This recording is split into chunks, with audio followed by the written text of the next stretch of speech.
Está começando o programa Independência, a voz da recuperação, uma parceria da ADUSMEC, Associação dos Usuários da Saúde Mental de Capivari, e da Rádio Alternativa FM 106,3. Honestidade, boa vontade, mente aberta, recuperação e sobriedade. Com vocês, Marco Melo. Marco Melo sou eu. Seja muito bem-vindo, muito bem-vinda ao programa Independência do dia 13 de junho de 2021. Você já está no programa aqui de Capivari, que fala sobre alcoolismo, adicção, que também é conhecida como dependência química. Falamos sobre codependência, falamos sobre outras doenças decorrentes, né, do uso de álcool e drogas. Enfim, todo o universo, né, o assunto que gira em torno das dependências são tratadas aqui no programa Independência. Já estamos no ar e começamos com a música de sempre, aquela que fala do alcoólico de luxo. Com vocês então, The Flanders, Um Dia Perfeito.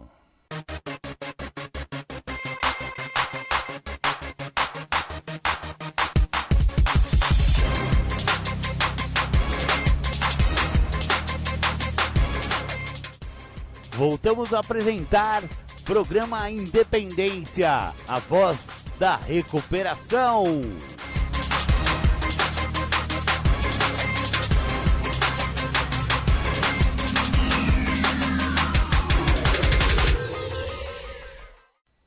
Legal, voltamos com o programa Independência. Vocês ouviram aí The Flanders, Um Dia Perfeito.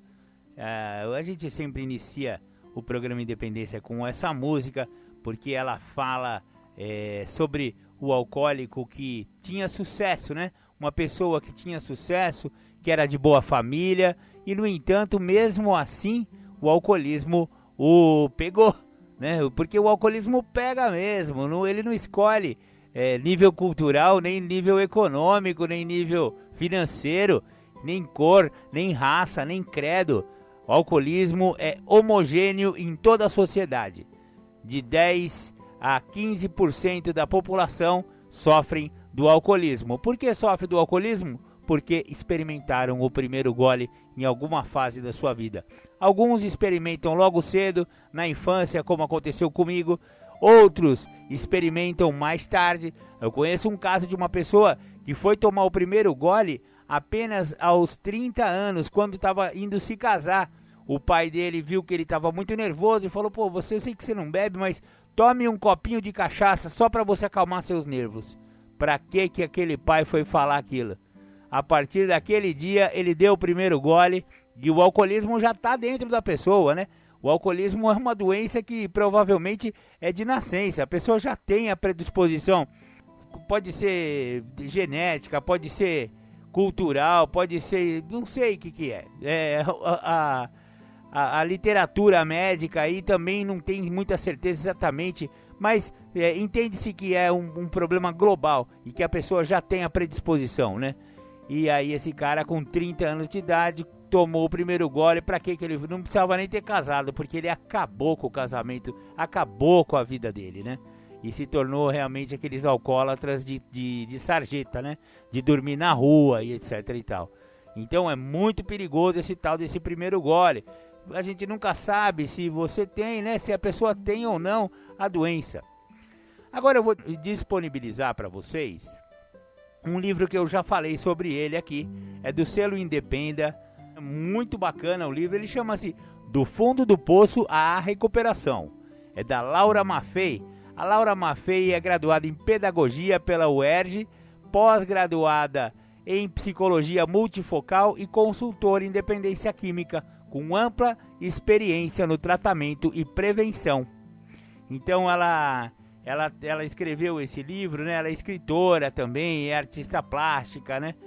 E ela conta a história dela no uso de álcool e droga por muitos anos. Acho que ela usou 18 anos da vida dela e depois teve uma trajetória de sucesso e de vitória, porque ela parou de usar, né? Ela parou de beber. E ela começou muito cedo na vida, ela começou a usar droga e a beber. Então eu vou contar para vocês um pouco da história da Laura Maffei através do livro Do Fundo do Poço à Recuperação. O primeiro capítulo do livro chama-se A Criança. Criada como a maioria das filhas de mulheres da classe média no Rio de Janeiro, tive uma infância repleta de paparicos, carinhos, que hoje começo a descobrir que podem ser demonstrados de diversas maneiras, e atividades. Sempre uma excelente aluna no colégio, fiz de tudo nas horas vagas. Inglês, balé, sapateado, pintura a óleo, taquigrafia, teatro, piano, bordado, natação, atletismo. Sempre acompanhada de uma mãe dedicada que abria mão de sua própria vida para estar ao meu lado. Curiosamente, todos estes cursos, esportes e atividades tiveram uma característica em comum: nunca foram concluídos. Mas a vida passava numa velocidade tamanha e as descobertas eram tantas que se tornou irrelevante essa semelhança. Sobrinha única de uma tia rica em uma família que se resumia em mãe, pai, tia, irmão por parte da mãe e cunhada. Comecei em um determinado momento, que não sei bem qual, a criar uma realidade que julgava ser a melhor para mim. Só que esta realidade não era a verdadeira. A confusão de valores se estabeleceu em minha cabeça e comecei a rejeitar a mim mesma. Não queria ser filha da minha mãe. Hoje me orgulho de dizer, era uma mulher simples, doméstica, honestíssima e, sobretudo, corajosa. Queria ser filha da minha tia rica. Sabe aquela história de ter muitos presentes, brinquedos, empregados, morar de frente para o mar? Que engano! Mas assim fui crescendo, alimentando defeitos como a soberba, a inveja, a ganância, a revolta e outros tantos que acho que ainda nem descobri. Compulsiva por natureza, a primeira compulsão que tive foi pela comida. Assim, foi fácil me tornar uma adolescente gordinha. Mais uma razão eu criei para não me aceitar. E fui crescendo. A partir daí, a idade aumentava e o excesso de peso também. Ah, como não citar os defeitos? Eles cresciam numa velocidade ainda maior. A compulsividade se revelou em outros aspectos. Um deles até trazia resultados benéficos se considerássemos os malefícios de toda a compulsão: os estudos. É realmente incrível como estacionei o meu amadurecimento emocional. Passei todo o tempo em que me droguei, seja com drogas lícitas ou não, mergulhadas numa ilusão que insisti em criar para não me sentir tão rejeitada. Quando falo em 18 anos de drogadição, as pessoas devem se perguntar: mas como aos 28 anos de idade, 18 anos de drogadição, como? A resposta só encontrei depois de abstêmia e vou colocar logo a seguir. Quando eu tinha meus 10 anos, fui morar em Petrópolis, estado do Rio de Janeiro. Passava as férias na casa do meu irmão e minha cunhada no Rio. E num determinado momento, que não me lembro bem qual foi, uma vizinha me disse que havia descoberto que benzina, se cheirada, provocava alguma sensação diferente. Eu ainda era nova e não conhecia o vocabulário trivial dos doidões, e muito menos que era droga, maconha, cocaína, LSD, etc. Mas, perto do tamanho de minha curiosidade, tudo isso não passava de detalhes. Mesmo sem ter nenhum conhecimento com turmas de barra pesada, fui até a farmácia e comprei o produto. Como tudo que é errado, é bom de fazer acompanhado. Procurei minha vizinha e me lembro que fomos para a escada do prédio com um pedaço de retalho qualquer e nos pusemos a cheirar a substância. Naquela hora, eu realmente não conseguia identificar ou descrever a situação. Talvez eu não consiga até os dias de hoje. Hoje, pelo menos, eu consigo identificar que minha fascinação era apenas por me sentir diferente do meu verdadeiro eu, não importava qual o tipo de reação. Assim, prosseguiram minhas férias. O gerente da farmácia, seu Manuel, sempre reclamando das obras do metrô que iriam desapropriar sua casa, entre uma reclamação e outra, observava com um sotaque português. Ora, pois, então a menina vai levar novamente benzina? E eu, já desenvolvendo o meu lado manipulador, dava uma desculpa qualquer e um sorriso bem grande, que vim descobrir ser capaz de responder a muita pergunta indesejável no decorrer da minha vida, e tratava rapidamente de me desviar do assunto e ir embora. Descobri também que, inventando algum fim concreto para o produto, eu já podia chegar comentando, abordando a questão antes de ela ser abordada.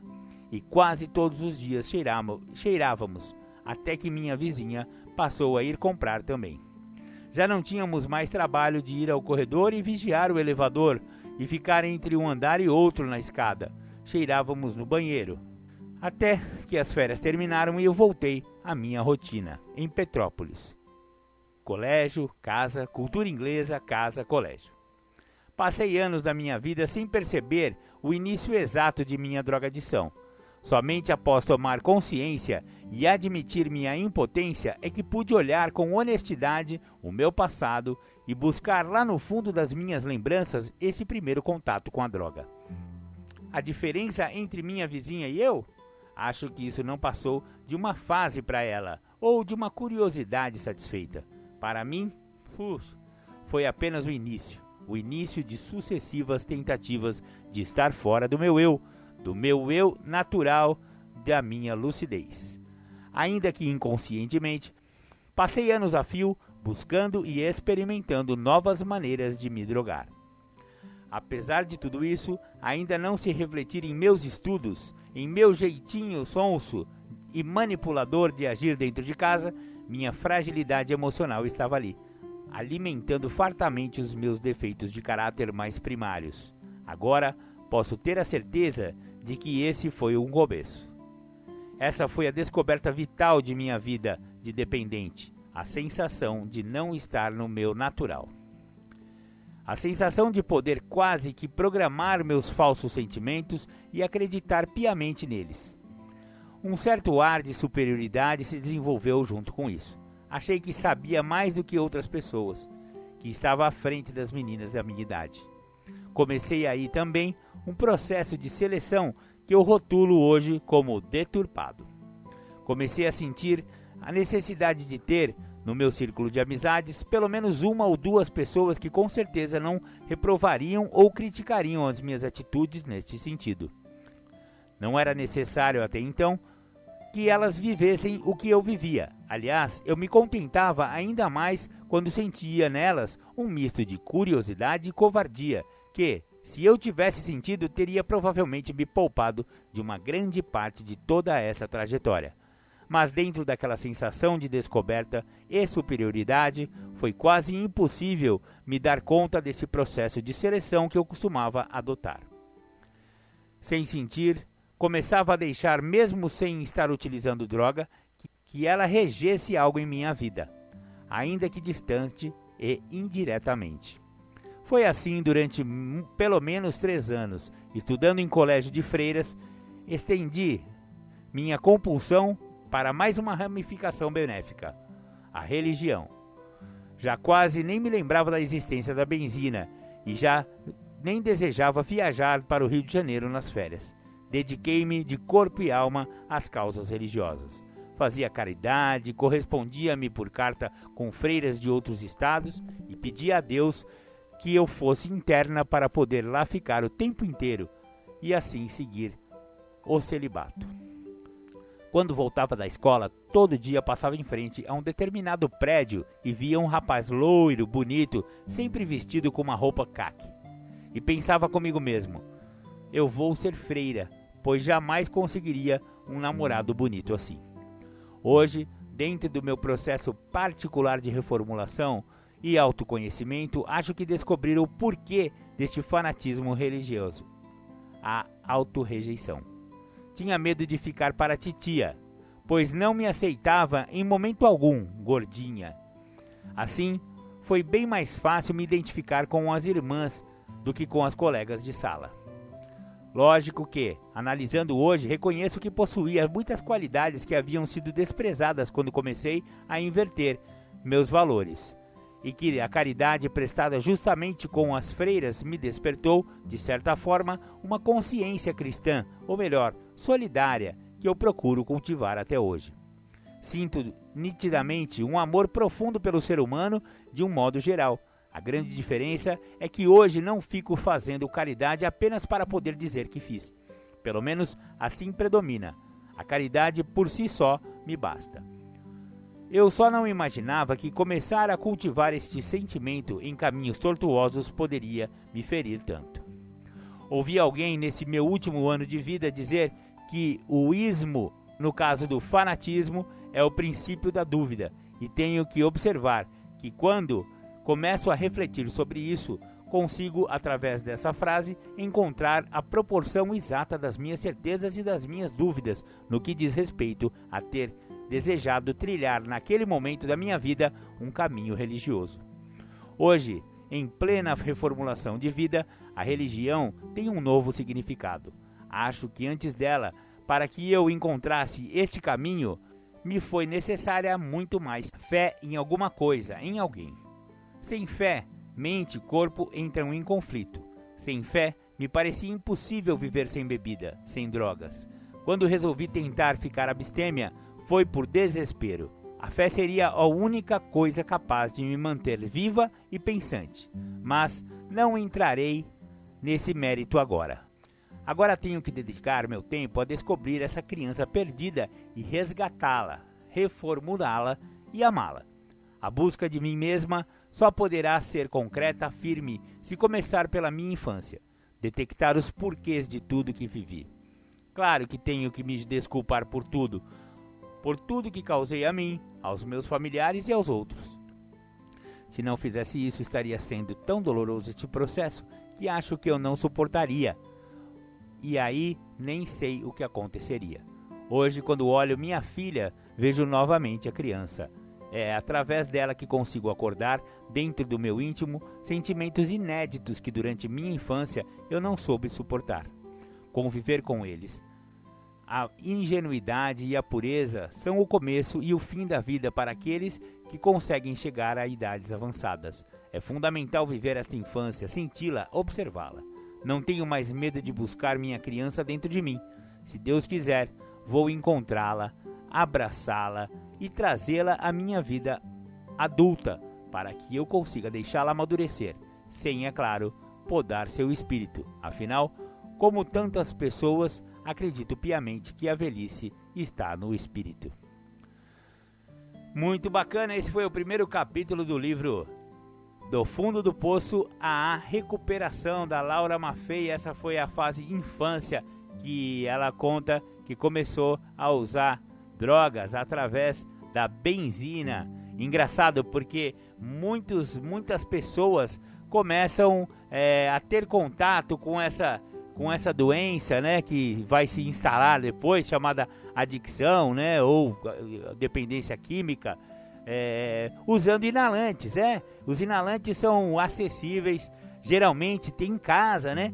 Quem não tem ali uma latinha de cola para colar, né, para colar um sapato, para colar as coisas, né? Ou então uma lata de benzina, né, para fazer limpeza, e tem muitos outros inalantes, thinner, né? Até a própria gasolina é um inalante, se você, né, dá para usar isso como inalante, como droga. Então, muitas pessoas começam a usar droga através desses inalantes. E foi assim que a Laura Maffei encontrou a primeira zuretinha na cabecinha dela, né? A primeira sensação de poder e sensação de não ser si mesma, né? Como ela falou. E isso é muito recorrente, acontece com muitos adictos. Bacana, bacana. Depois, se der tempo, eu vou disponibilizar a parte de adolescência, que é o próximo capítulo. Agora vamos ouvir um som de recuperação e a gente já volta. Legal, voltamos com o programa Independência. Você ouviu aí o rap da recuperação, o rap do Só Por Hoje. Da hora esse sonzinho, eu tenho tocado bastante aqui no programa Independência. Essa semana, no dia 10 de junho, foi aniversário de Alcoólicos Anônimos. Exatamente, parabéns para a Irmandade de Alcoólicos Anônimos pelos seus 86 anos, exatamente.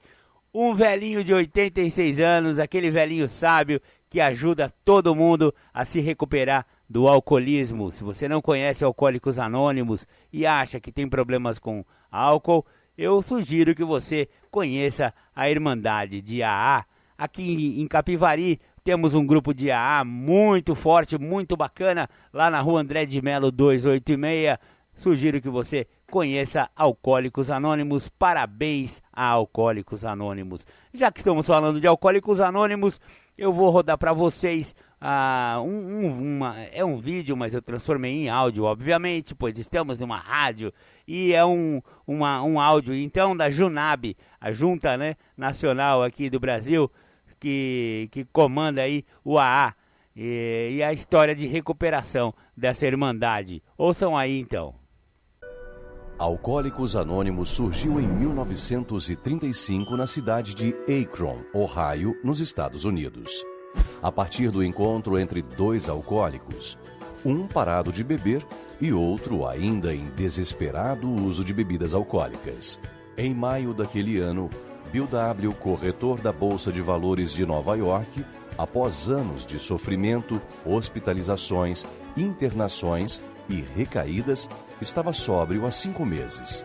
Durante esse período, tinha praticado princípios aprendidos num grupo religioso, levando bêbados das ruas para sua própria casa, a fim de tentar resgatá-los.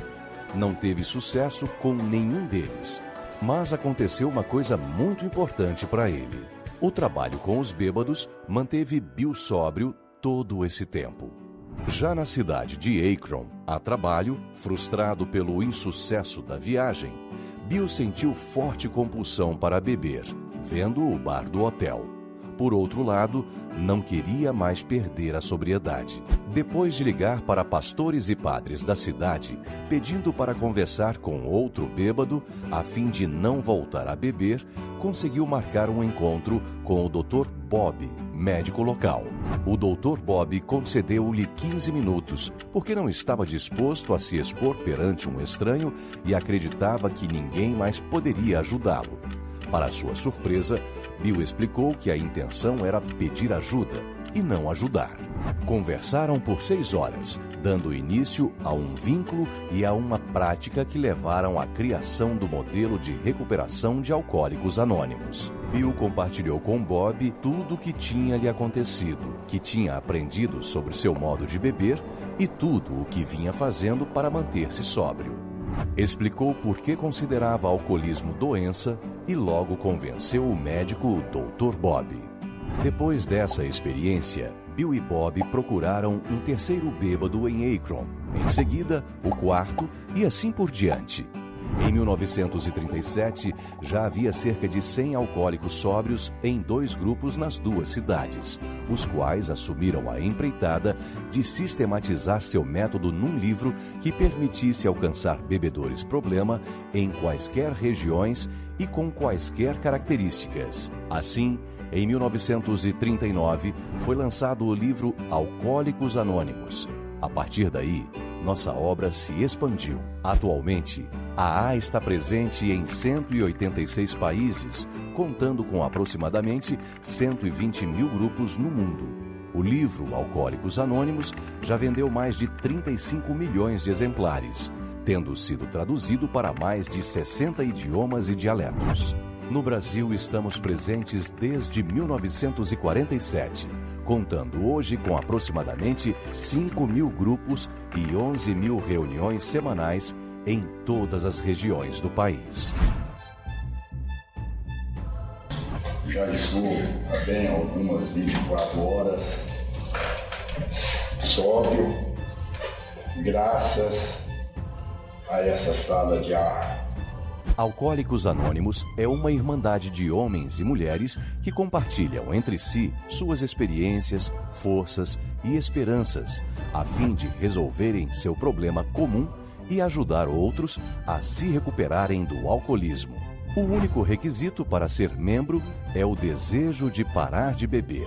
Para ser membro de AA, não há taxas ou mensalidades. Somos autossuficientes graças às nossas próprias contribuições. A AA não está ligada a nenhuma seita ou religião, a nenhum movimento político, nenhuma organização ou instituição. Não deseja entrar em qualquer controvérsia. Não apoia nem combate quaisquer causas. Não se dedica a pesquisas sobre alcoolismo, tratamento médico ou psiquiátrico, assistência social ou material, mas tendo adotado uma política de cooperação sem afiliação com outras organizações dedicadas ao problema do alcoolismo. Nosso propósito primordial é mantermos-nos sóbrios e ajudar outros alcoólicos a alcançar a sobriedade.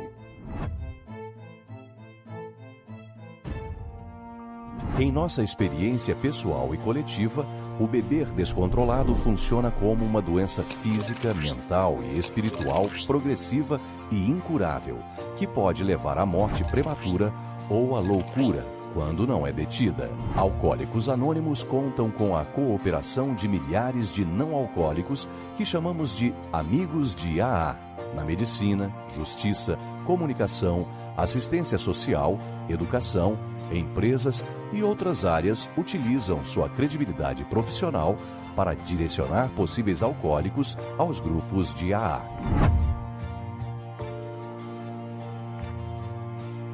Realmente eu vi que a bebida, no meu caso, para mim, que tem um problema da doença do alcoolismo, era um problema fatal, vamos dizer assim, né? E que eu precisava realmente sair daquela forma de vida que eu estava. Alcoólicos Anônimos pode ser descrito como um modelo de recuperação do alcoolismo, por meio do qual os membros ajudam-se mutuamente, compartilhando suas experiências do alcoolismo ativo e da sua vida já em recuperação. Os chamados 12 passos são sugeridos para serem praticados e também oferecidos a potenciais novos membros como simples sugestões.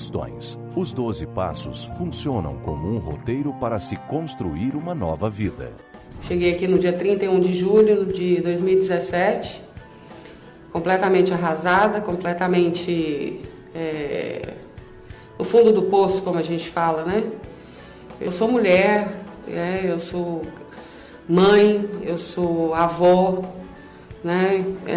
Porque eu parei de beber, porque senão não era nada disso. E antes eu não era nada disso, né? Para ser membro de AA, basta o desejo de parar de beber. Toda e qualquer pessoa é bem-vinda, não importa a situação social, idade, religião, orientação sexual ou qualquer outra condição. O membro de AA se fortalece compartilhando suas experiências com qualquer pessoa interessada. Não divulgamos nossos nomes completos nem rostos nos meios de comunicação. Não identificamos outros membros de AA a quem não é da Irmandade para encorajar quem quiser ser membro, protegendo seu anonimato. Se você tem problema com a bebida, fique conosco. Se apenas conhece quem tem o problema, leve adiante essas informações. Alcoólicos Anônimos agradece e fica sempre à sua disposição.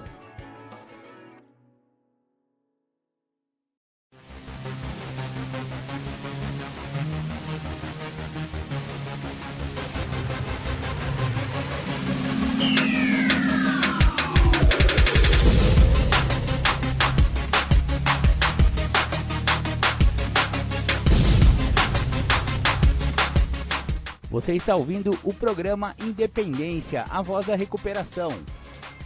Para participar ou tirar suas dúvidas, ligue 3492-3717 ou então pelo WhatsApp 99650-1063. Muito bacana, esse foi então o recado da Junab, né? Da Junta de AA do Brasil, que é o órgão oficial, né, que cuida dos assuntos de Alcoólicos Anônimos, e é uma irmandade sensacional, maravilhosa. Parabéns, Alcoólicos Anônimos, pelos seus 86 anos, salvando vidas no mundo e aqui no Brasil há mais de 70 anos, né? Muito bacana. Legal, agora eu vou, já que estamos falando de alcoolismo, E o alcoolismo é uma dependência química. Se você não sabe, agora você vai ficar sabendo, porque eu vou mandar para vocês um áudio muito bacana sobre dependência química de álcool de uma série chamada Saúde Brasil, do canal TV Saúde Brasil. Então, ouçam aí e vamos aprender juntos a respeito da dependência química do álcool.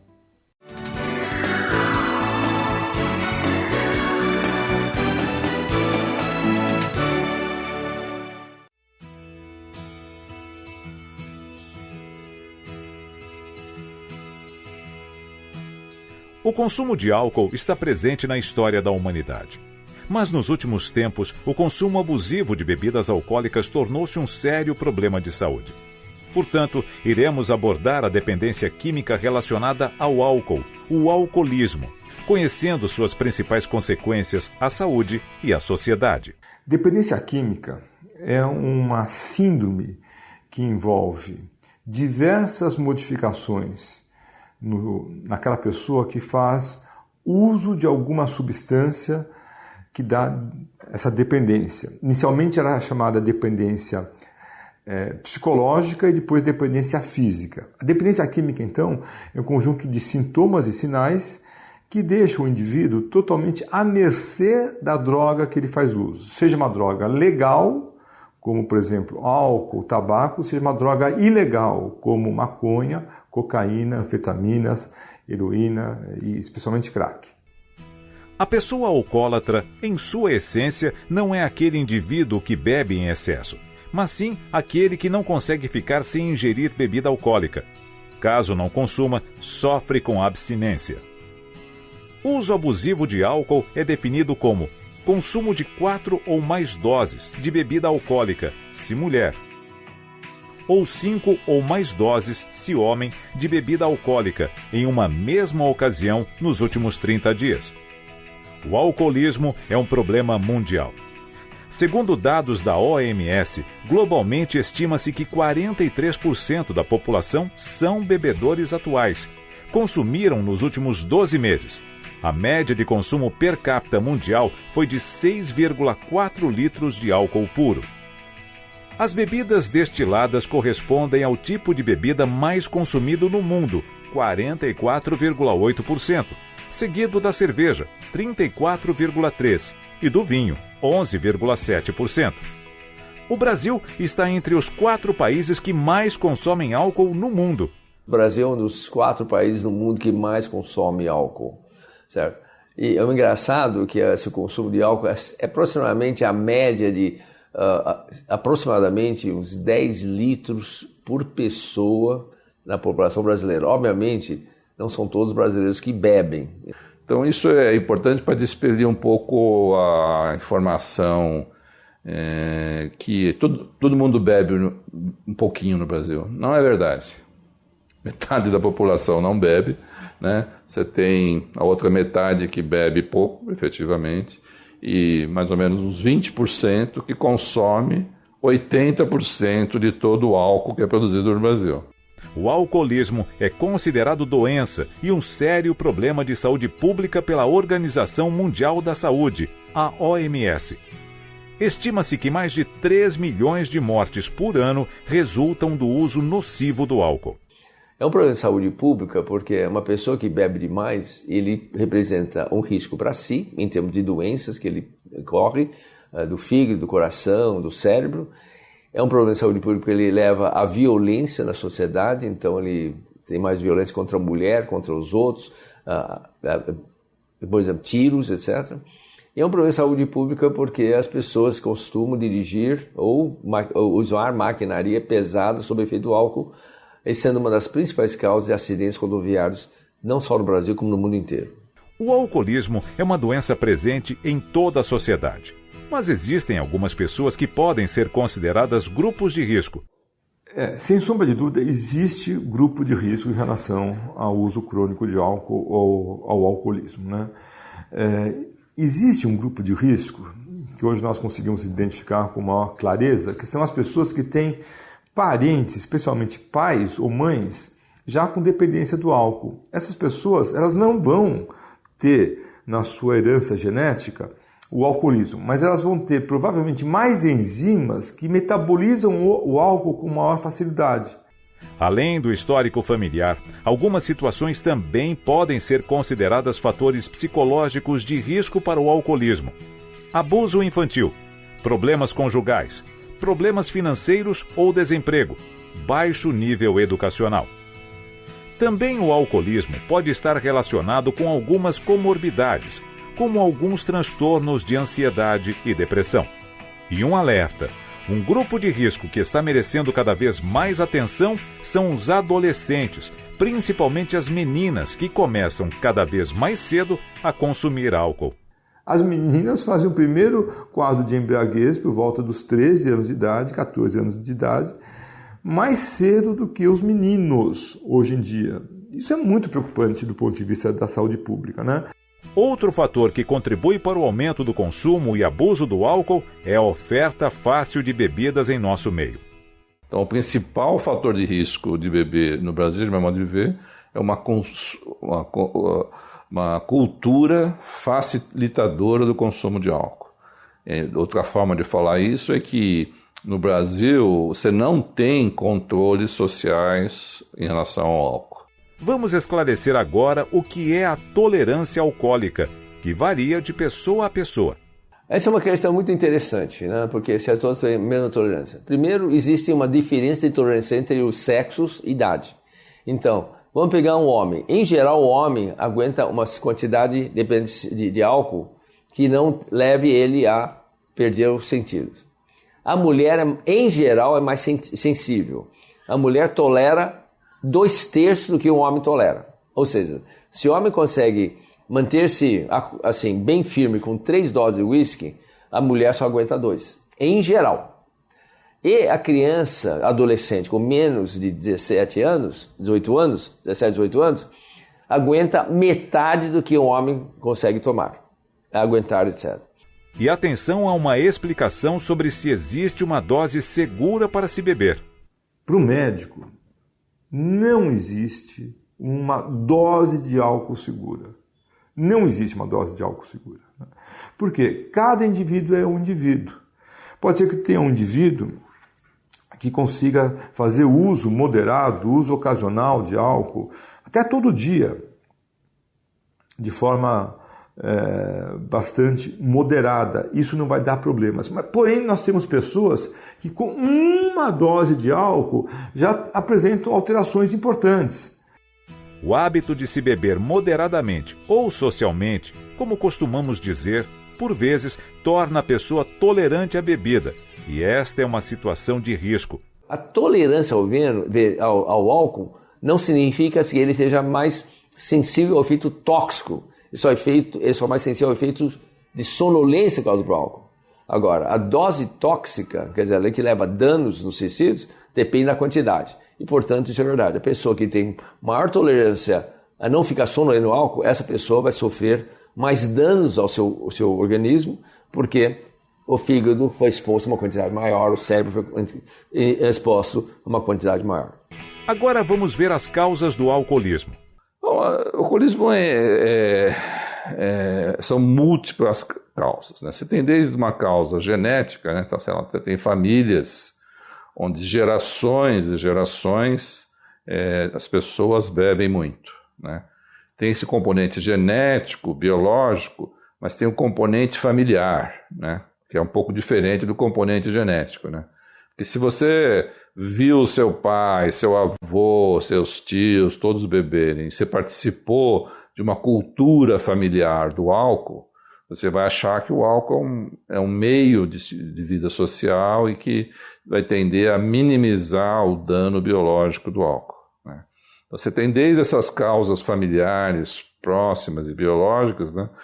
Mas você tem as principais causas são as causas sociais, né? Essa é a facilitação do mercado do álcool.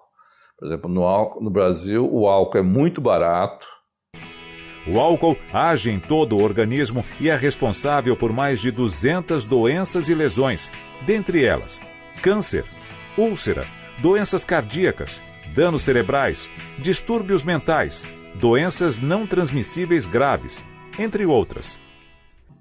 O álcool é a única substância química que nós conhecemos, eu vou repetir, é a única substância química que nós conhecemos que afeta de forma negativa ou deletéria, ou agrava, ou piora todas, repito, todas as células do corpo. Não tem nenhum veneno, por mais poderoso que seja, que afeta todas as células e todo o sistema do corpo. Então, essa é a característica do álcool. Além das doenças que o álcool causa, ele também é responsável por danos a outras pessoas, como os acidentes de trânsito. Segundo a OMS, 15% das mortes mundiais decorrentes de acidentes de trânsito estão relacionadas ao álcool. No Brasil, estima-se que 18% dos acidentes de trânsito entre homens foram causados pelo uso de bebidas alcoólicas e destes, 5,2% por mulheres. Por esse motivo, a legislação tem se tornado mais rigorosa e específica. O Código de Trânsito Brasileiro dispõe sobre os crimes de trânsito, conferindo um tratamento diferenciado para aqueles praticados sob a influência do álcool, com penas mais severas, de uma forma mais específica, né? Então, um acidente de trânsito que ocorra um evento morte, se o motorista estiver embriagado, a pena é de 5 a 8 anos de prisão, além da pena de multa e suspensão do direito de habilitação. Se ocorrer uma lesão, um ferimento grave, por exemplo, uma fratura de um braço ou amputação de um membro, também é crime com punição de até 5 anos de prisão. Mas ainda que não ocorra acidente algum, que não haja vítima, o só fato de conduzir veículo sob a influência de álcool também é crime na nossa legislação, com pena de prisão, de multa e suspensão de direito de habilitação também. A embriaguez também causa danos e outros aspectos na vida do cidadão. Não só os crimes relacionados à embriaguez no volante são graves e preocupantes, a embriaguez também reflete em outros aspectos na vida do cidadão. No âmbito familiar, por exemplo, a embriaguez está associada a alguns casos de violência doméstica e até em discussões sobre guarda de filhos, quando compromete o dever de cuidado. No âmbito da relação de trabalho, também. A lei trabalhista autoriza a demissão por justa causa em caso de embriaguez habitual em serviço. Então é importante que o cidadão tenha consciência das consequências jurídicas relacionadas ao álcool. Uma outra situação que ocorre no alcoolismo e embriaguez são os blackouts. Vamos entender o que são. Mas são apagões. A pessoa bebe, ou não comeu, ou bebe...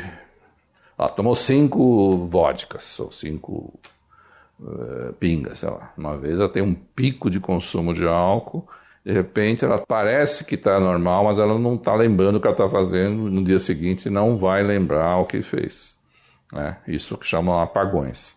Esses apagões é como se fossem curtos-circuitos cerebrais que o álcool produz, em alguma região no cérebro. Agora vamos conhecer a evolução dos efeitos imediatos do álcool. Fases da bebida. Sintomas. Primeira, é a fase suportável pelo organismo. Euforia, sensação de liberdade, extroversão, leve falta de coordenação motora e reflexos mais lentos. Segunda, é o início da embriaguez. Sonolência, lentidão, falta de coordenação motora mais acentuada, reflexos ainda mais lentos, oscilações de humor, fala arrastada. Terceira, a intoxicação começa a se manifestar.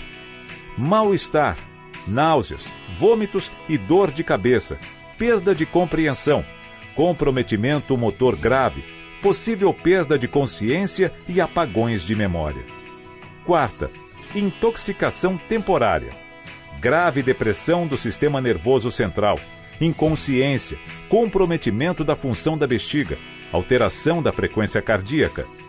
Quinta, aqui a concentração de álcool no sangue é maior que 0,5%. Inconsciência, risco de morte. O diagnóstico do alcoolismo é clínico, ou seja, através de uma consulta com um médico. Em psiquiatria, né, o diagnóstico psiquiátrico, de uma maneira geral, e o diagnóstico de dependência, quer seja do álcool ou de outras drogas, ele tem muito a ver da análise do comportamento. Às vezes, também o médico necessita de informações dos familiares que podem contribuir para o diagnóstico do alcoolismo. O que o paciente fala e especialmente também o que os familiares falam, né? Porque às vezes você não consegue fazer um diagnóstico só falando com a pessoa, você precisa ter outras pessoas que tenham uma janela de observação maior. Porque às vezes você sentar na frente de uma pessoa por 45 minutos, 1 hora, a pessoa pode passar uma visão rósea de si mesma, e quando na realidade quem convive, né, e tem uma janela de observação maior vai contar outra história. Uma das características mais importantes do alcoolismo é a negação de sua existência por parte do usuário. Então essa negação, com essa certa arrogância, que fala que para de beber quando quiser, acabam dando um quadro de difícil abordagem inicial. É o médico ou o familiar que precisa falar com essa pessoa e falar: peço desculpas, mas o senhor tem um diagnóstico de dependência do álcool, o senhor precisa de um tratamento em relação a isso. Sabendo que vai ser difícil e sabendo que a negação faz parte do quadro clínico. Vale ressaltar alguns sinais e sintomas do alcoolismo que sirvam de alerta para a procura de ajuda especializada. Compulsão, uma necessidade forte ou desejo incontrolável de beber. Dificuldade de controlar o consumo, não conseguir parar de beber depois de ter começado. Sintomas de abstinência física, como náusea, suor, tremores e ansiedade quando se para de beber. Tolerância, necessidade de doses maiores de álcool para atingir o mesmo efeito obtido com doses anteriormente inferiores ou efeito cada vez menor com uma mesma dose da substância. Comportamento, ter mais brigas com os familiares ou amigos. Um outro sinal do alcoolismo é a síndrome de abstinência, que é quando a pessoa interrompe o consumo de álcool e pode causar tremores nos lábios e extremidades, mãos e pés, náuseas e vômitos, suor excessivo, convulsões, ansiedade, distúrbios de percepção, irritação, podendo evoluir para convulsões e estados de confusão mental, com falta de orientação no tempo e no espaço e alucinações. Não existe cura para o alcoolismo, segundo a OMS, Organização Mundial da Saúde, mas sim controle. O alcoolismo não tem cura. O que o alcoolismo tem é o seguinte: quem tem dependência do álcool vai parar de beber e vai viver muitíssimo bem a vida toda dele ou dela. E vai estar vivendo bem, alegre, feliz, vida sexual, vida com os amigos, com os filhos, ganha dinheiro, se diverte, dá risada, mas não pode ter o álcool. Então ele vai ter uma qualidade de vida excepcional, boa, melhor, ou vai viver como todo mundo vive, com as mesmas angústias, as mesmas dificuldades que as outras pessoas têm, mas sem ter o álcool mais, né? O tratamento do alcoolismo é individual e depende da avaliação de cada paciente. As principais abordagens no tratamento do alcoolismo são: farmacológico, medicamentos que ajudam na desintoxicação e na diminuição da compulsão de voltar a beber. Psicológico. O tratamento psicológico auxilia na conscientização dos efeitos nocivos do álcool e na compreensão de sentimentos e comportamentos associados à manutenção da dependência, assim como nos transtornos associados. Terapias. Tratamentos com grupos de mútua ajuda que contribuem para a troca de experiências e o enfrentamento da doença. Faz parte também do tratamento do alcoolismo lidar com as recaídas. A recaída, ela faz parte da doença, né? Não da recuperação em si, né? E a recaída, ela é um problema porque ela acontece porque o alcoólico muitas vezes adquire um excesso de confiança. É um problema, é incurável. Queira que um dia, né, ache-se uma solução permanente, mas não é, né? E a recaída, ela é um problema muito grande para a família do alcoólico. Por quê? Porque quando vai desenvolvendo alcoolismo, vai se bebendo, aumentando a quantidade, né? Geralmente começa normal, como todas as outras pessoas, né? E vai piorando a situação, vai aumentando o volume e vai causando uma avalanche de catástrofes na vida do alcoólico. Quando para, dependente do tempo que fica, muitas vezes quando tem a recaída, em pouco tempo, o alcoólico volta ao mesmo patamar que estava quando ele parou, né? Porque o descontrole é muito maior. A recaída faz parte do quadro clínico do indivíduo. A recaída aparece quando o indivíduo promete que vai ficar sem beber, quer ficar sem beber e diante de uma situação X, Y ou Z, ele não consegue ficar. Ele volta a beber, inicialmente com a ideia de que ele consegue beber de forma moderada, ele bebe pouco, ele quer demonstrar para todo mundo, mas sobretudo para ele mesmo, que ele consegue beber de forma ocasional, de forma moderada. Isso leva mais ou menos algumas horas. Ele volta a beber a mesma quantidade de álcool rapidamente que ele bebia antes, provocando então um quadro de recaída, o quadro de dependência do álcool outra vez, né? No tratamento do alcoolismo, a família e os amigos cumprem um papel importante. A recuperação é mais suave, né, quando você tem apoio social. O apoio social pode ser família, né? Esse é o melhor, que a família, os filhos possam ajudar a pessoa a não beber mais. Às vezes, a família, preocupada com a saúde de seu familiar que sofre com alcoolismo, deve buscar serviços e profissionais que irão ajudar o dependente químico. Quando o abuso da bebida está colocando em risco não somente a vida do alcoólatra, mas a vida de toda a família, é preciso procurar um tratamento involuntário, especializado na dependência do alcoolismo, para evitar danos maiores e muitas vezes irreversíveis. A decisão de internar o dependente de drogas ou álcool para realizar um tratamento contra sua vontade é amparada pela Lei 10.216, de 6 de abril de 2001, que defende o direito dos familiares e responsáveis buscarem um tratamento de recuperação especializado para salvar a vida do dependente. O alcoolismo é um sério problema de saúde.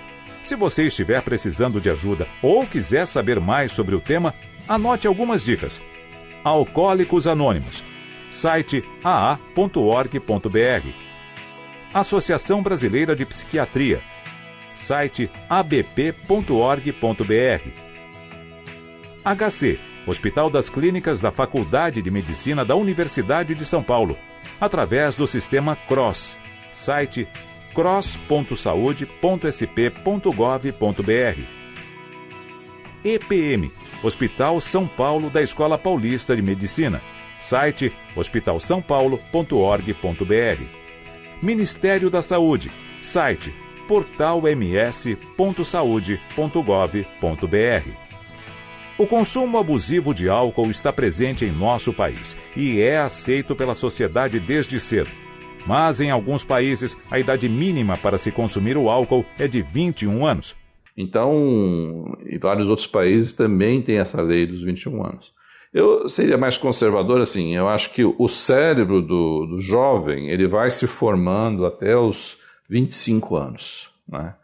Então, assim, aquilo que for possível para a gente fazer para que até os 25 anos não tenha interferência externa de álcool ou qualquer outra substância, eu acho que do ponto de vista de saúde pública está melhor. Quanto mais tarde a pessoa experimentar, menor a chance dela se transformar um dependente do álcool, por exemplo. A prevenção do alcoolismo deve fazer parte do dia a dia das comunidades e a educação deve começar em casa. Para evitar o álcool ou qualquer outro vício, é importante a educação, é importante a informação. Isso tem que começar o mais cedo possível.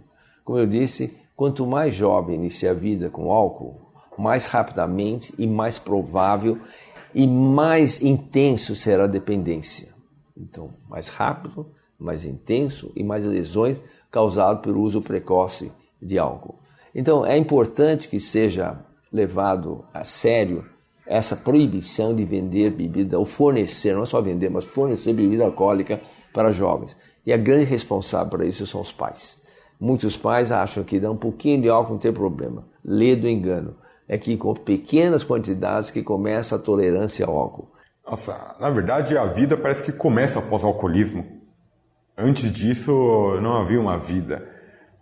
Eu não tenho problema nenhum em fazer nada que as outras pessoas fazem, exceto beber.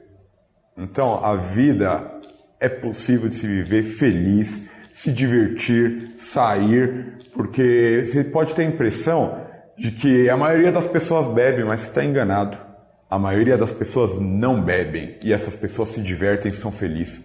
E o alcoólico também pode ser feliz dessa mesma forma e até mais, porque ele pode, além de viver uma vida plena, ser exemplo para outros que estão tentando seguir o mesmo caminho de parar de beber.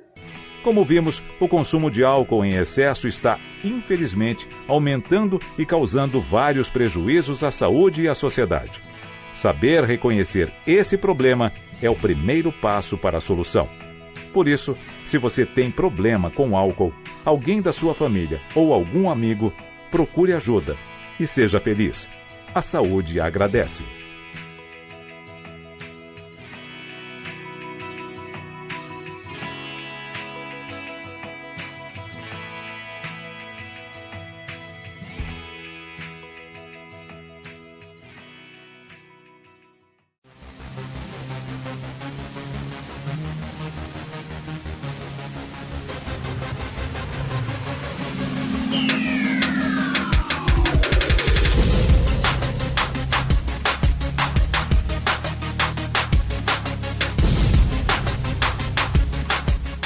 Você está ouvindo o programa Independência, a voz da recuperação. Para participar ou tirar suas dúvidas, ligue 3492-3717 ou então pelo WhatsApp 99650-1063. Legal, voltamos com o programa Independência, a voz da recuperação. Muito obrigado por você estar aqui com a gente.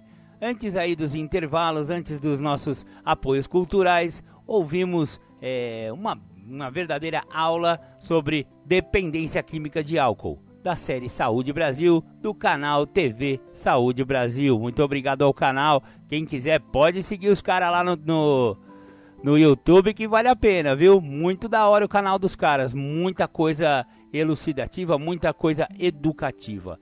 Bacana, bacana. Agora vamos para a nossa primeira temática do dia, do companheiro Júlio César Butti. Exatamente, o Julião vai falar sobre recaída. Bom, agradecer primeiro o convite, falar de recaída. Eu acho que é um tema extremamente importante para pessoas que têm problema com o uso de álcool e de droga. Eu acredito muito na teoria de que a recaída ela não acontece por acaso.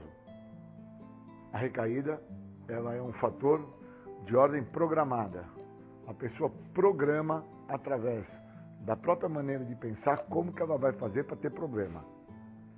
E ela não entende que essa programação que ela faz é de ordem nociva para ela.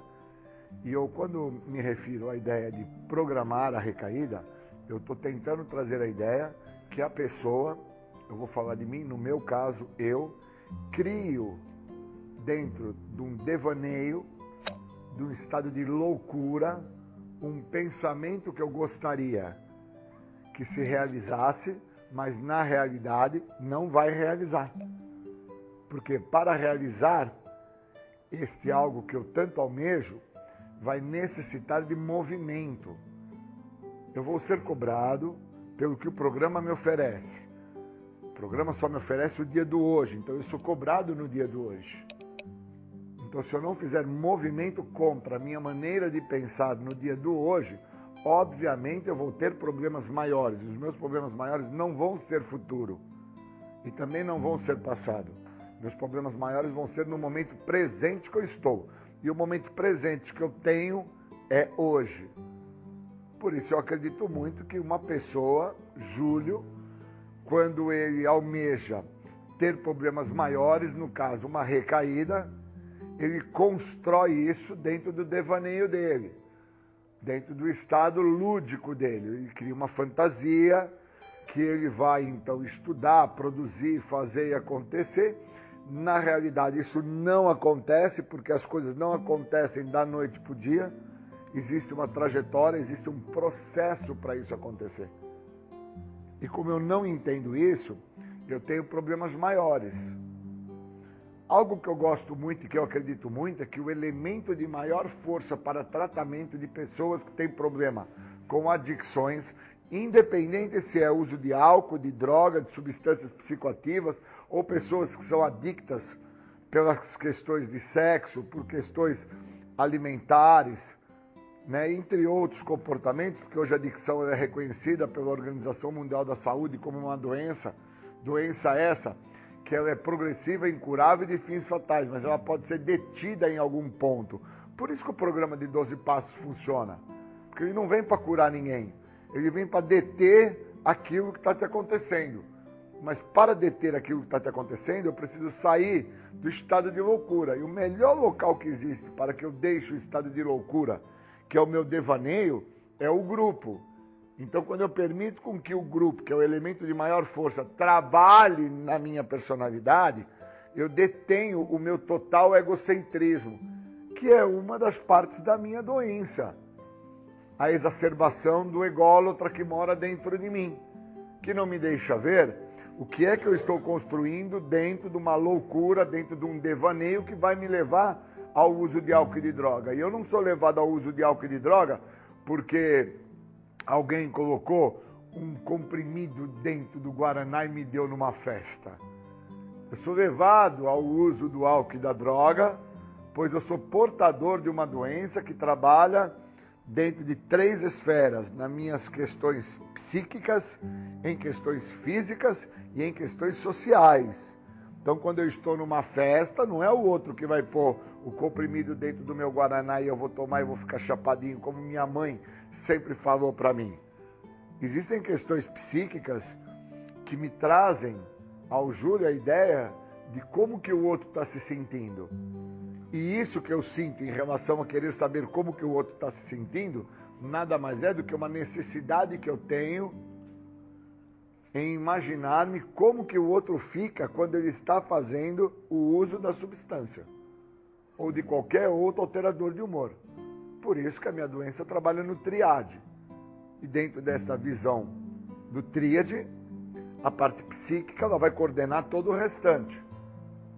Por causa que eu também tenho que entender que a parte espiritual da minha doença, que é o meu total egocentrismo, é a maneira como eu me relaciono comigo, com Deus e com os outros. Se eu não dou atenção a isso, eu não entro em recuperação. E eu preciso entrar em recuperação. Eu preciso entender o que está me acontecendo. Porque de uma forma social, eu sou vítima dos meus próprios desejos. Então, o meu desejo é: vou estudar, vou me profissionalizar, vou constituir uma família, vou andar de mão dada com a minha filha, vou comprar um carro, vou ser jogador de futebol, vou ser árbitro de futebol, vou ter um emprego onde neste emprego eu vou ser reconhecido como um diretor. E eu preciso entender que muito disso é meu devaneio, muito disso é meu estado de loucura, porque eu já não vou mais ser aquele vô que eu acho que eu quero ser. Eu já não vou ser mais aquele pai que eu almejo, que eu acho, que acredito que eu deveria ser, porque lá atrás eu não fui e agora que eu estou limpo aqui na frente eu vou ser. Então tem uns fatores que eu preciso dar a devida atenção e tenho que pautar essas coisas. Por isso que eu acredito muito que a recaída é um processo e que eu, Júlio, eu construo na minha trajetória como que eu vou fazer para ter problemas. Porque se eu não tenho mais problema no meu passado, não tenho como ter problema no meu futuro, no dia do hoje, que é o que o programa me dá, como que eu vou fazer para ter problemas hoje?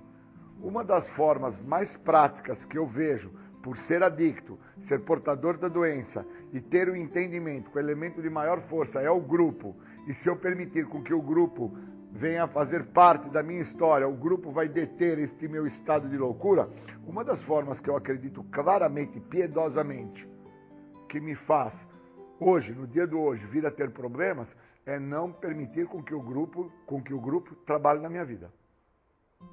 Se eu não deixar com que o grupo me detenha, se eu não deixar com que o grupo me pare, eu estou comprometido.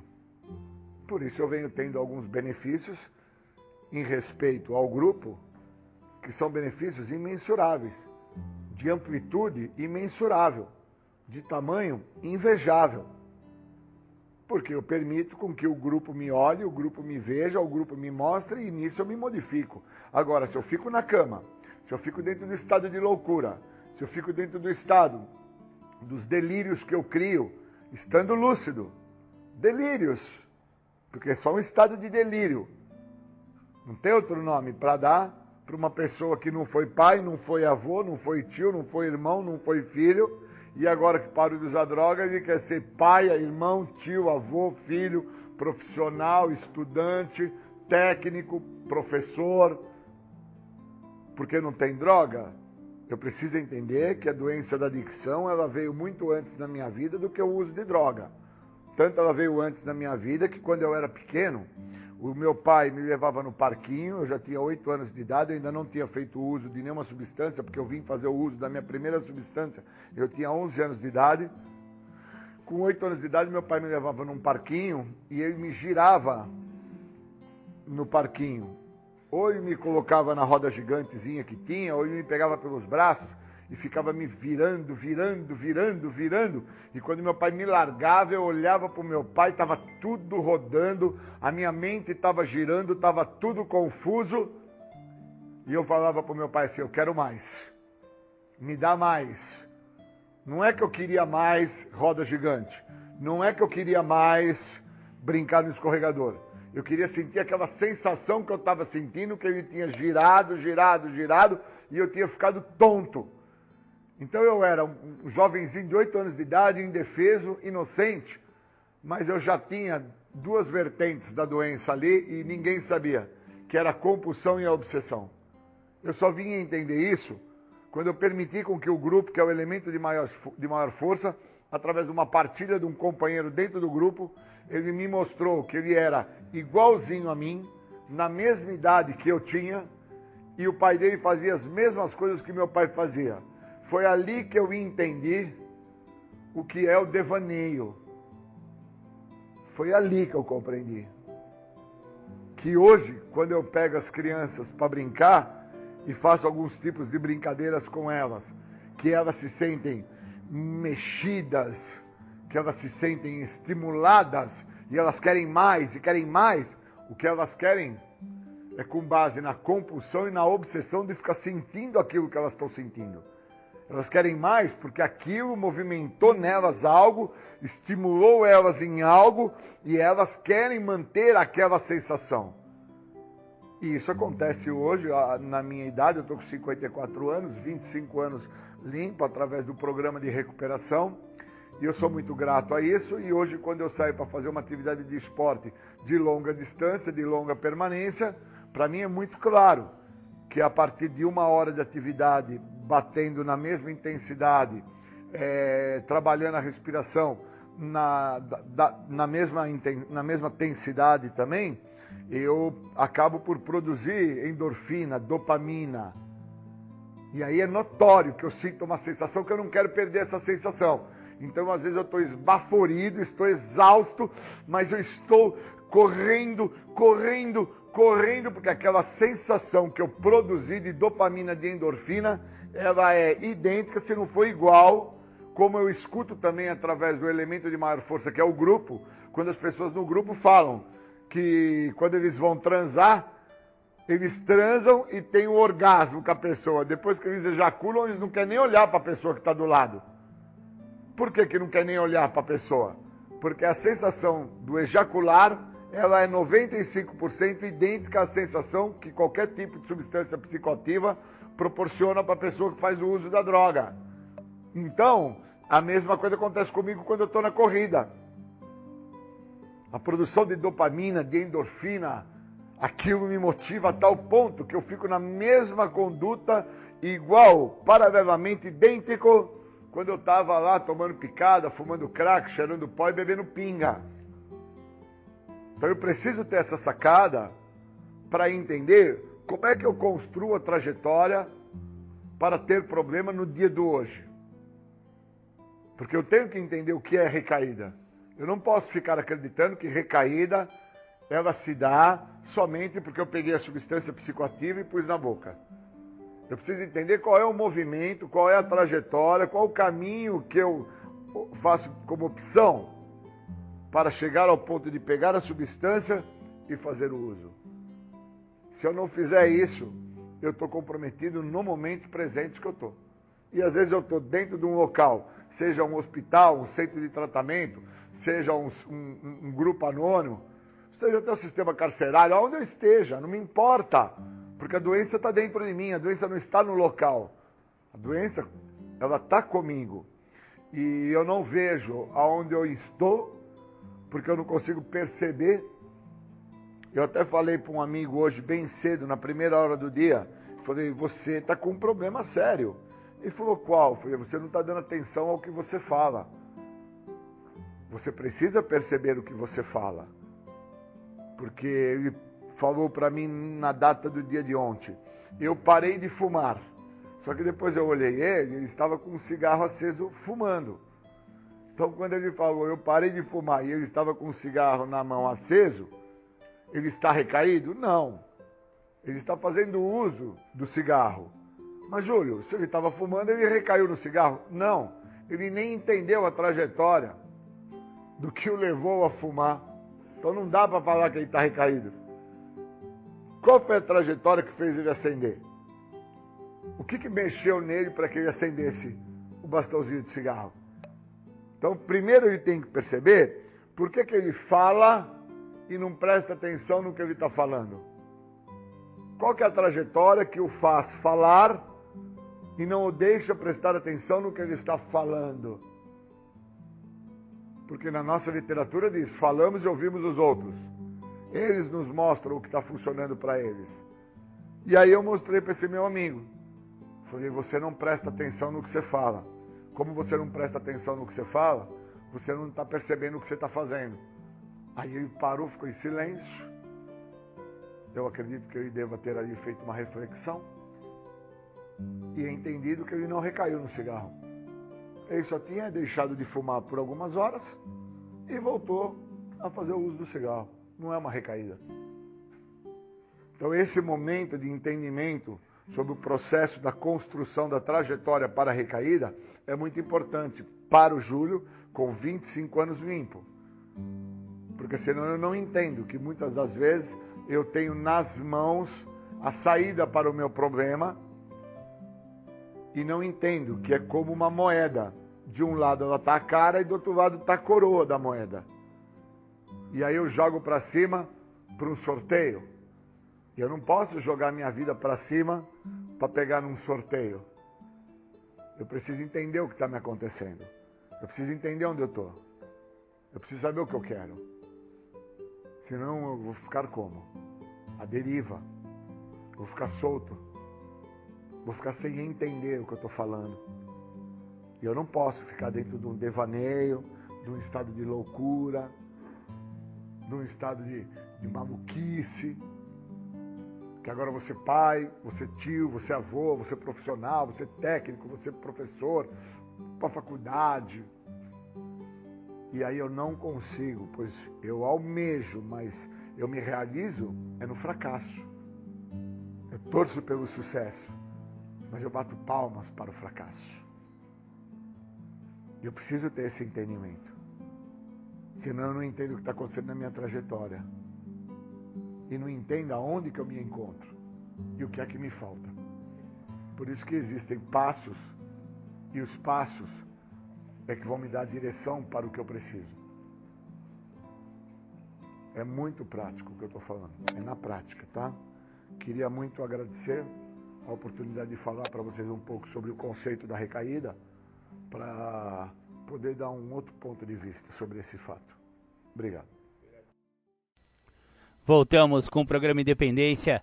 O Julião falou com muita propriedade a respeito de recaída. Realmente, a recaída é o resultado final de uma série de comportamentos, de atitudes e de insanidades que a pessoa que não está bebendo, que está tentando entrar num tratamento, numa recuperação, né, da sua doença, do alcoolismo ou de sua adicção, ela vai tendo comportamentos que acabam gerando a tal da recaída. A recaída não faz parte da recuperação, mas sim faz parte da doença. A doença está sempre querendo que a pessoa volte a beber, volte a usar droga.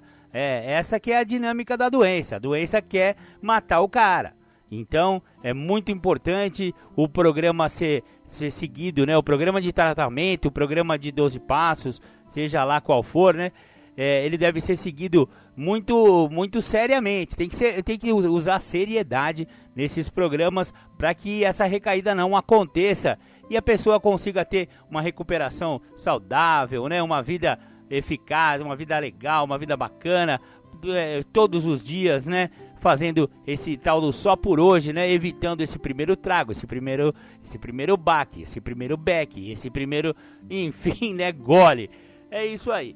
Maravilha, eu falei que se desse tempo eu ia disponibilizar mais um capítulo do livro Do Fundo do Poço à Recuperação, da Laura Maffei, do Instituto Independa, e vai dar tempo sim. Depois teremos o Júlio César Butti novamente falando, mas será revelado. Agora, vamos então para o capítulo 2 do livro.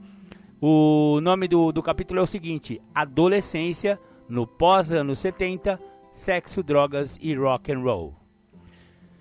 Início dos anos 80, e lá estava eu entrando na adolescência. Um período de curtir muito Supertramp, Queen, Deep Purple, Led Zeppelin, Pink Floyd, Janis Joplin, Jimi Hendrix, Eric Clapton.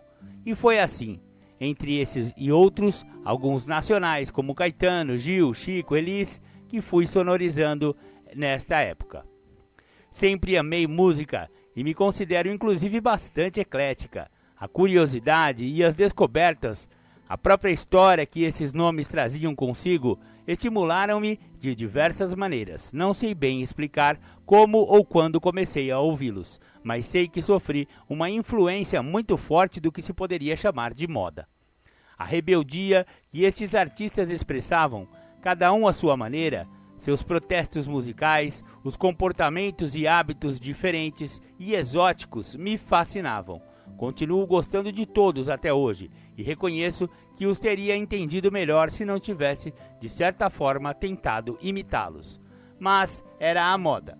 Na idade que estava, queria saber mais sobre Woodstock e o caminho mais fácil que encontrei foi seguir a trajetória de outros que, como eu, buscavam encontrar-se saindo de si. Sou obrigado a reconhecer que adolescente é sinônimo de aborrecente. Fico feliz porque consigo enxergar também a aborrecente que fui. Ouvi recentemente uma pergunta em uma reportagem sobre drogas que me fez refletir muito sobre esses meus ídolos. O mundo tem artistas e personalidades que se destacam. Citemos exemplos dessas pessoas que utilizam ou utilizavam drogas compulsivamente e que estão bem ou acabaram bem, vivo, produzindo. Lembro-me que ao ouvir estas palavras fiquei me perguntando por Janis, Elis, Jimmy, Raul, Elvis e outros tantos talentosíssimos que poderiam estar aí, como outros artistas que produzem até o fim da vida, enriquecendo cada vez mais a arte e a cultura humanas. Com tudo isso, eu agradeço por estar podendo ver agora. Afinal, eu poderia não ter acordado, não ter me tocado, não ter sido salva. E aí, provavelmente, eu não poderia estar neste momento escrevendo e relatando isto para vocês. Exatamente como muitos desses ídolos que foram sem compor, escrever, tocar ou cantar, tanta coisa boa e produtiva que poderíamos ver, ler e ouvir. A minha adolescência foi passando rapidamente, perdi a virgindade aos 15 anos e acho que essa foi uma experiência da qual não me arrependo. Foi ótima. Eu continuava compulsiva. Recordo-me que minha tia me deu um dinheiro para dar uma festinha em casa no meu aniversário de 15 anos. Nada chique nem esbanjador, mas o suficiente para não passar em branco. Deu-me o dinheiro uma semana antes, e no decorrer da semana, ao invés de eu ir comparando os preços e comprando as coisas, o que eu fiz? Comecei jogando as fichinhas no fliperama e acabei estourando dinheiro tudo em jogo, bebida, maconha e zoeira. A minha capacidade em adotar reações que justificassem meus comportamentos era incrível. Gastar o dinheiro não foi uma decisão. Se tivesse sido assim, menos mal. Ao contrário, à medida que ele foi sendo gasto, eu ia me manipulando e autoconvencendo paulatinamente de que, cada detalhe de programação da festa já não era importante, até chegar a me convencer de que não queria comemorar meu aniversário. Óbvio que não era um comportamento natural, mas demorei muito a perceber e enganava-me muito bem. Fui me acostumando com isso. Para ser honesta, até hoje vivo me policiando, pois agora que já identifico esse defeito, essa tendência, ficou mais fácil perceber quando ela está para acontecer. Aos 15 anos também saí de casa, gentilmente convidada a me retirar pela minha mãe. Pela atitude dela, já deve ser possível supor como andava a minha vida, a total perda de controle, objetivos e valores que ocorreu comigo. Seria hipocrisia falar que compreendi e aceitei prontamente essa situação. Tentei insistentemente ligar para casa, pedi para outras pessoas que ligassem, mas minha mãe estava irredutível. Passei alguns dias dormindo num bar de péssima frequência, cuja caixa era filha do dono. Só que o bar fechava altas horas da madrugada e abria de manhã. Eu acabava por desmaiar, já meio alta, às 5 horas da manhã para acordar às 9. Passado alguns dias, resolvi ir para Teresópolis tentar a vida lá. Como tudo era difícil no mundo. Que surpresa descobrir que não era fácil andar por aí com uma mochila na mão, mendigando um lugar para tomar banho, algo para comer. É porque, a essa altura do campeonato, a última coisa que as mães das minhas amigas gostariam era me ter por perto. Por algum tempo, achei que era a última das pessoas, que era a maior sofredora do mundo. Mas o tempo foi me concedendo, mesmo em meio à turbulenta vida que levava, um pouco de consciência em relação a esta atitude de minha mãe.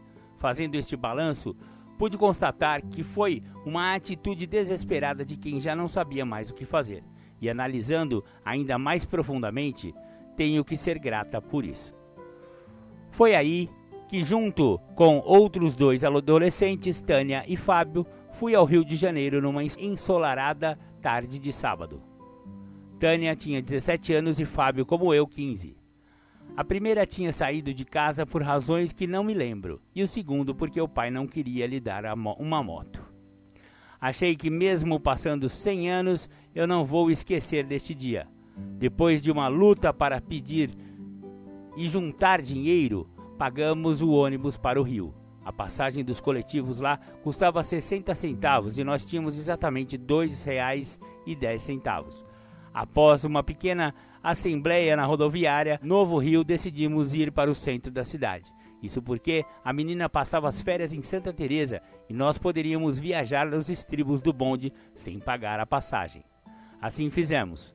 Mas como não descrever a cena daqueles 3 adolescentes sentados na Cinelândia, vendo todo tipo de gente passando, provocando um misto de medo e despertando o espírito aventureiro que todo adolescente tem.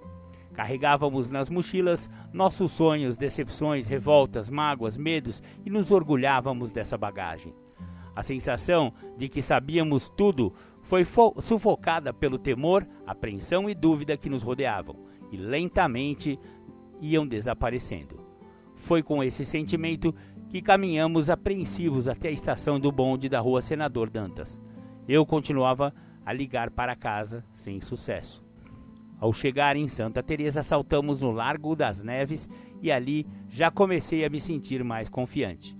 Muitas pessoas bebiam, conversavam e grande parte delas tinha características que me eram muito familiares, eram dependentes químicas. Cheguei à minha tribo, foi essa a sensação. Estou livre, posso ir e vir a hora que quiser. Logo, descolamos algo para beber, para fumar, e se quiséssemos seria muito, muito mais. A madrugada chegou e no meio da boemia as pessoas costumavam ser bastante solidárias.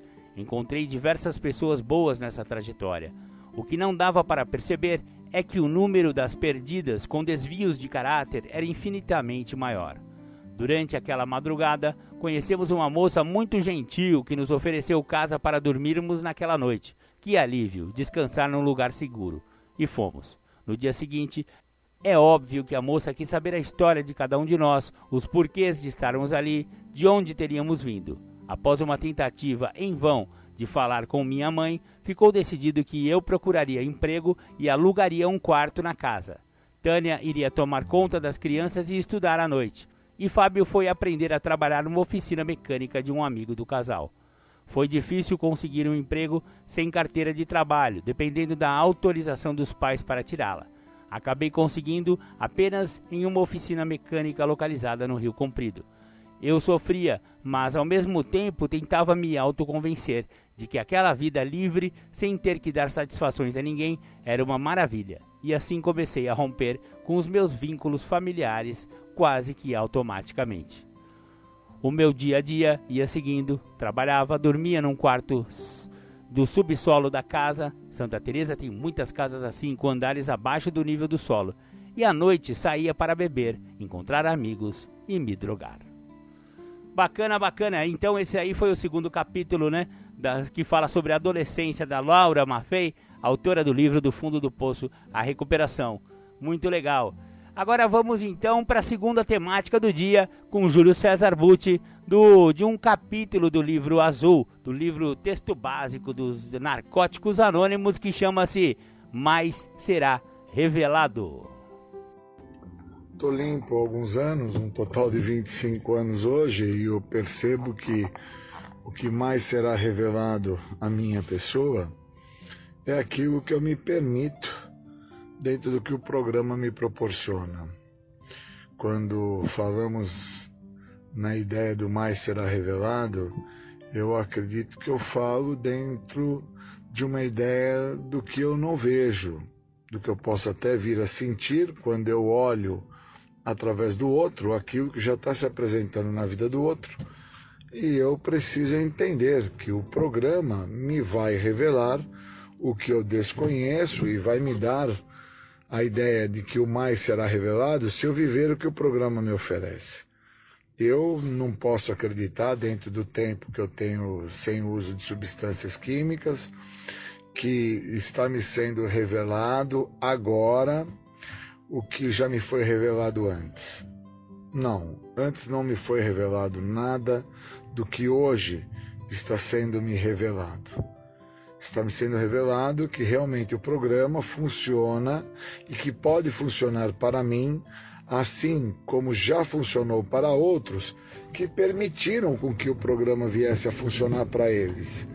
E eu acho super interessante que o programa tem a sua funcionabilidade, o programa se apresenta de uma forma bem lúcida, bem prática, e isso eu acredito que é o que mais está me sendo revelado. Pois desde o início que eu cheguei ao programa, eu acreditava que a ideia era: não usa drogas, sua vida vai se melhorar e tudo vai ficar bom. E aí eu fui descobrindo, por permanecer no programa, que o que me vinha sendo revelado é que eu teria que dar alguns passos a mais, fazer mais de uma ligação, pedir mais de uma vez ajuda, frequentar mais de uma vez a sala. E tudo isso que me foi sendo revelado, se foi sendo revelado por estar sem uso do álcool, por estar sem uso das drogas, por ter ingressado no programa, ter entendido que sozinho é impossível de dar certo e que precisa se escutar aos outros, pois falamos e ouvimos os outros, e eles é que nos mostram o que está funcionando.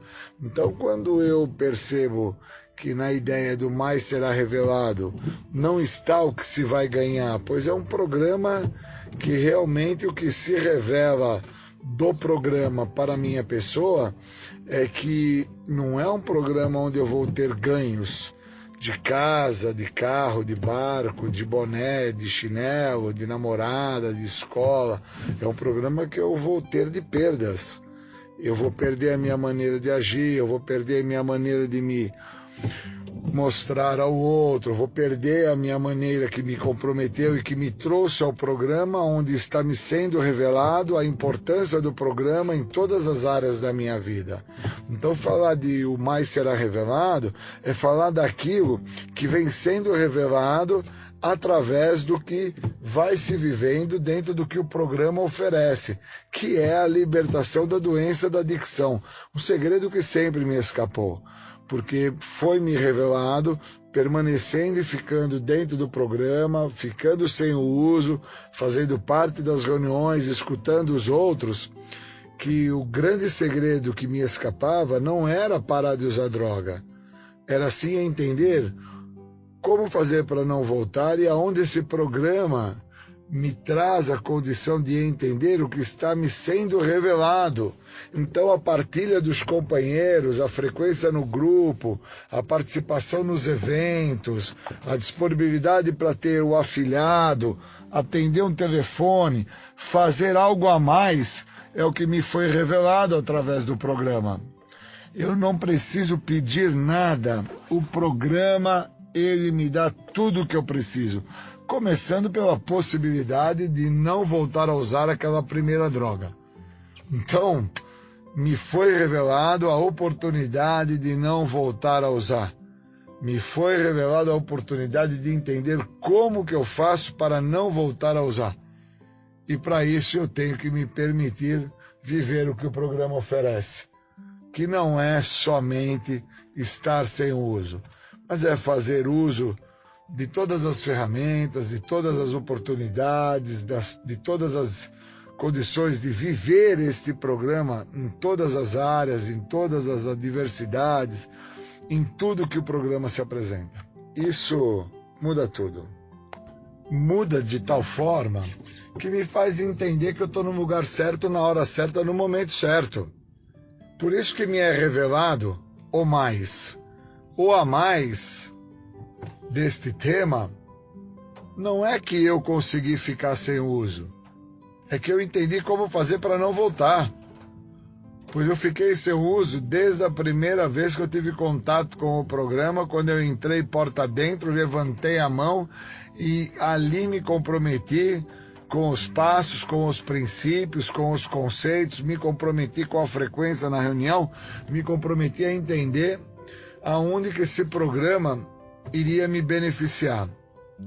Então, o a mais desse programa se encontra agora, com o tempo que eu tenho aí sem o uso, entendendo que tempo limpo não é patente e dando margem para buscar entender a cada dia, a cada reunião, a cada oportunidade, o que mais vai ser revelado.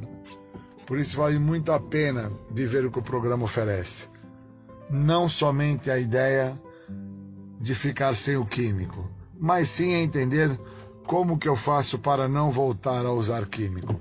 Por isso que o mais será revelado. Preciso voltar amanhã, preciso me permitir a escutar e seguir o sugerido. Obrigado, bons momentos, valeu.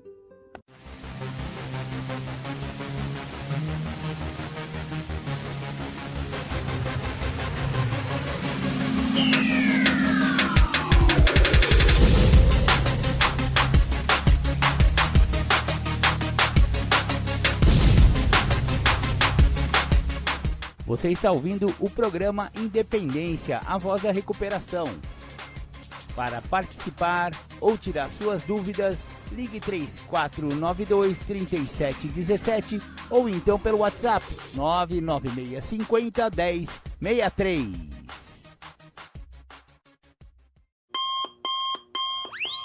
Então vamos fazer um giro pelas Irmandades de Recuperação aqui da cidade de Capivari e de Rafar. Narcóticos Anônimos, reuniões em Capivari e Rafar.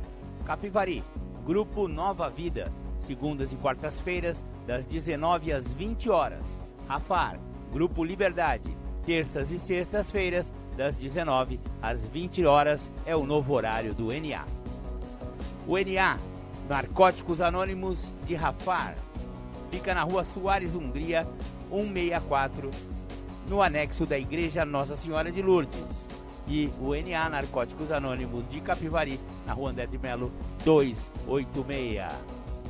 Alcoólicos Anônimos, reuniões quartas e sextas às 20 horas e domingo às 9 horas da manhã, também na Rua André de Melo, 286. Naranon e Alanon estão com reuniões suspensas durante a pandemia. Para mais informações de reuniões virtuais, consulte os sites www.naranon.org.br e www.al-anon.org.br. Neuróticos Anônimos. Reuniões às terças-feiras, às 20 horas, lá na rua André de Melo 286. Conheça as Irmandades Anônimas de Capivari.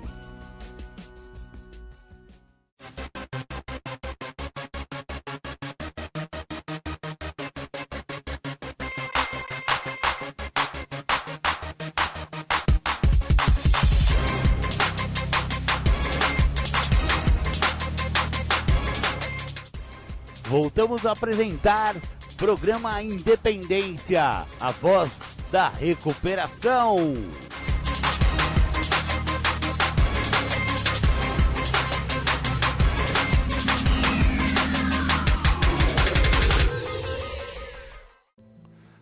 Maravilha! Voltamos aqui com o Programa Independência, a voz da recuperação. E já estamos chegando ao final do nosso programa, isso mesmo. O que é bom passa rápido. Eu assim nem sinto quando eu começo a gravar o Programa Independência e quando eu vou ver já está acabando. Mas hoje homenageamos bastante a Irmandade de Alcoólicos Anônimos. Deixamos o Programa Independência, né? Deixa o seu grande abraço, o seu beijo no coração dessa Irmandade que salva vidas há tantos anos, né? 86 anos salvando vidas. O Alcoólicos Anônimos está em 186 países, né? O livro as literaturas de Alcoólicos Anônimos foi traduzida para diversos, né? Milhares de idiomas.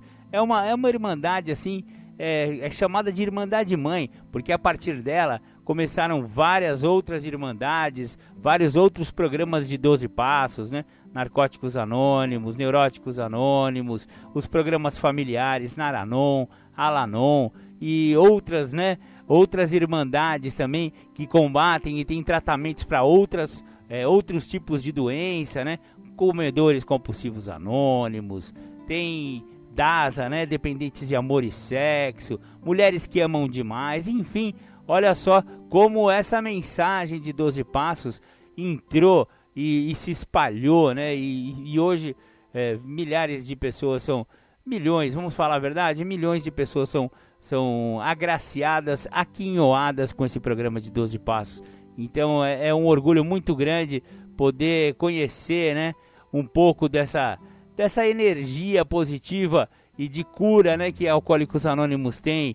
E como eles mesmos dizem, não é cura, e sim a gente estaciona a bebida, né, estaciona a doença. A doença é incurável, mas ela pode ser detida através deste programa maravilhoso de Alcoólicos Anônimos e também Narcóticos Anônimos.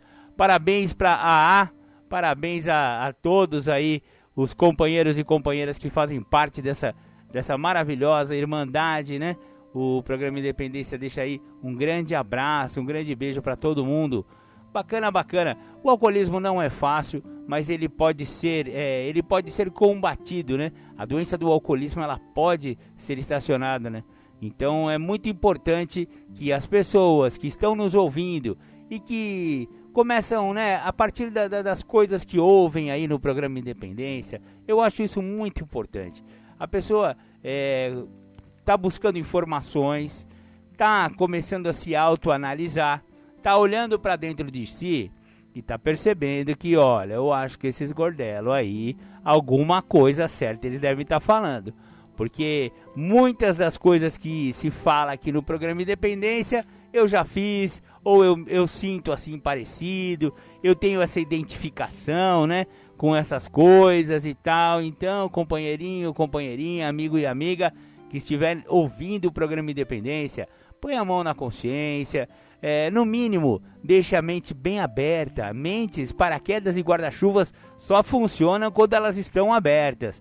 Então, a gente sugere que a mente fique bem aberta para essas informações, porque não é um desvio moral. Se você tiver problema com álcool ou droga, você não é um sem vergonha, você não é um safado, vagabundo, ladrão, mentiroso. Não, você pode estar movido por uma doença, porque o alcoolismo e a adicção, né, a dependência química é considerado uma doença, tanto que os médicos podem afastar a pessoa que está trabalhando. Por exemplo, você tem um emprego fixo, carteira assinada. Se você tiver problema com o alcoolismo e o médico do trabalho constatar isso, ele afasta você por alcoolismo. CID-10, S10, é o código do afastamento, ou seja, é uma doença. Todos sabemos que é uma doença. Então, você não tem um desvio moral, você não tem um desvio de caráter, você está doente. E as pessoas que estão doentes precisam ser tratadas. É uma doença tratável o alcoolismo. E o tratamento mais eficaz, claro que aqui o programa Independência fala bastante também sobre os tratamentos médicos. A medicina, a psiquiatria também tem ambulatórios e métodos de tratamento, mas inclusive eles também recomendam que concomitantemente ao tratamento médico, ao tratamento psicoterápico ou ao tratamento psiquiátrico, também os grupos de ajuda mútua ajudam muito nesse tratamento. Então, médicos, psiquiatras, psicólogos recomendam enormemente que o paciente deles também frequente as reuniões de AA, de NA e assim por diante. Então, é muito importante que a pessoa aqui comece a perceber em si mesmo, através desse programa que vos fala agora, que, olha, eu acho que Marcão tem um pouco de razão, porque ele postou uma coisa aqui, ele leu um negócio aqui pra gente, e eu me identifiquei com aquilo, nossa, sabe quando fica aquela pulguinha atrás da orelha? Se a pulguinha já está atrás da sua orelha, é possível que você possa ser um desses que sofrem dessa doença do alcoolismo ou da adicção, né? Da dependência química, e não é vergonha nenhuma pedir ajuda, pelo contrário. Vergonha é ficar sofrendo sozinho, né? E deixar com que uma doença que vai te levar no fundo de um poço, que pode ser fatal. Então é melhor que essa mensagem salve você antes de você perder a sua família, você perder o amor dos seus filhos ou dos seus pais. Dos seus pais é mais difícil de perder o amor, mas você perde a confiança. Se você ainda é adolescente ou você ainda é jovem e mora com os pais, eu te garanto que eles são muito preocupados com toda essa situação. E se você já é casado, se você já tem filhos e está bebendo demais ou está usando droga, olha, antes que você perca tudo isso, como muitos já perderam, né? Então esse exemplo é muito importante, porque existem 3 tipos de pessoas: as medianas, as inteligentes e as ignorantes. As inteligentes aprendem com os erros dos outros. As medianas aprendem com os seus próprios erros. E as ignorantes não aprendem nunca. Então você vê em qual dos 3 que você quer se enquadrar. E eu espero que você seja das pessoas inteligentes que, ao ouvir o programa Independência, consiga perceber que o erro do outro pode te ajudar. Afinal, o Julião sempre fala isso, que no segundo passo do texto básico fala: ouvimos os outros e eles nos falam o que deu certo para eles. Então, aqui a gente também vai palmilhando o caminho antes do outro, né? Uma pessoa que já foi naquele lugar lá e deu errado, você fala: opa, se o cara foi lá, um monte de gente foi lá e tá tudo dando errado, por que vai dar certo pra mim? Insanidade é fazer as mesmas coisas querendo encontrar resultados diferentes. Então, não sejamos insanos, sejamos saudáveis, sejamos inteligentes e vamos continuar ouvindo o programa Independência. Maravilha, maravilha, fiquem com Deus, um beijão no coração de todos e depois dos apoios culturais, programa Tardes Sônicas, as pedradas do rock and roll. Um beijo, tchau, tchau.